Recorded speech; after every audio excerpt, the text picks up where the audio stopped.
ফেসবুকে কিছু কিছু মানুষ হয়ে গেছে যাদের নামটা যদি আপনি ক্যাপশনে দেন বা যাদের ভিউটা দেন তাহলে ভিউ হয়, ডলার ইনকাম হয়। সো আমিও তাদের মধ্যে পড়ে গেছি। এজন্য গোটা ইন্ডাস্ট্রি আমার জন্য আসলে অপেক্ষা করছে।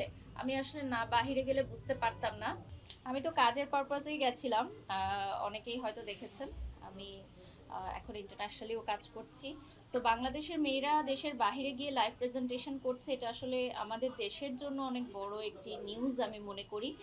কারণ এর আগে আমাদের ব্র্যান্ড প্রমোশন সেক্টরটা আসলে খুবই অল্প কিছু মানুষ নিয়েছিল, এখন আরও বড় হচ্ছে, নতুন মেয়েরা কাজ করতে আসছে।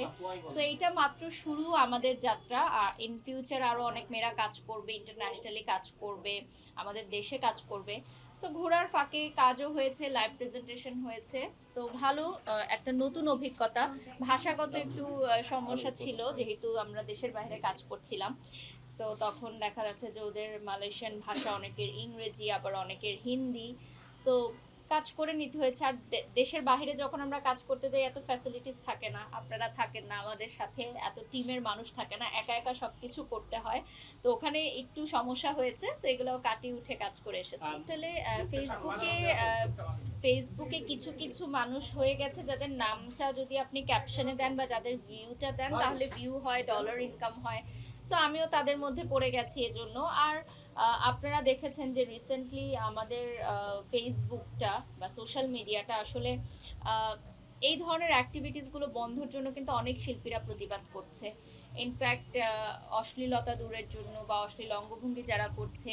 ইনফ্যাক্ট রিসেন্টলি আপনারা দেখেছেন যে আগারগাঁও একটা কেক প্রচারের একটা প্রচার প্রসারের একটা কমিউনিটি তৈরি হয়েছিল, যেখানে কিন্তু আমাদের প্রশাসন থেকেও কিন্তু নিষেধাজ্ঞা দেওয়া হয়েছে। সো এগুলো আস্তে আস্তে হয়তো চেঞ্জেস আসবে, যাদের দৃষ্টি পড়বে তখন এটা চেঞ্জ আসবে। ফেসবুকের কিছু রুলস অ্যান্ড রেগুলেশনস হওয়া উচিত। I guess this is the high time যে ফেসবুকে কে কি বলতে পারবে, কি বলতে পারবে না, কি করতে পারবে, কি করতে পারবে না, এগুলোর একটি নীতিমালা হওয়া খুব জরুরি। আমি তো খুবই নগণ্য একজন মানুষ, যদি আমার এই বার্তাটা কোনো ঊর্ধ্বতন কর্মকর্তার কাছে পৌঁছায় আপনাদের মাধ্যমে, তাহলে অবশ্যই আমি তাদের দৃষ্টি আকর্ষণ করব যে ফেসবুকে বা সামাজিক যোগাযোগ মাধ্যমে এখন একটা নীতিমালা হওয়া উচিত। সম্ভব হচ্ছে যে আপনাদের ভালোবাসার জন্য আমি যখন দেশের বাইরে ছিলাম এত কাজের অফার ছিল যে সবগুলো তো আসলে করা সম্ভব হয়নি। কিছু কিছু আমাদের প্রোডাকশন হাউসের নিউলি লঞ্চড যে ব্র্যান্ড প্রমোটার আছেন উনি করেছেন, আমার টিম ছিল, আমার টিম করেছে। আর কিছু কিছু কাজ ছেড়ে দিতে হয়েছে।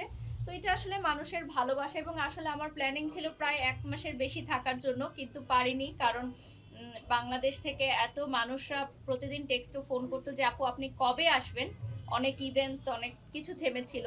তো আমার কাছে মনে হয়েছে আপু গোটা ইন্ডাস্ট্রি আমার জন্য আসলে অপেক্ষা করছে। আমি আসলে না বাহিরে গেলে বুঝতে পারতাম না, যদি ছুটিতে না যেতাম তাহলে বুঝতাম না যে আসলে আমাকে তারা কতটা ভালোবাসে বা রেসপেক্টের জায়গা থেকে। তো আমার কাছে মনে হয় যে মাঝে মধ্যে দূরে যাওয়া উচিত ভালোবাসাটা বোঝার জন্য।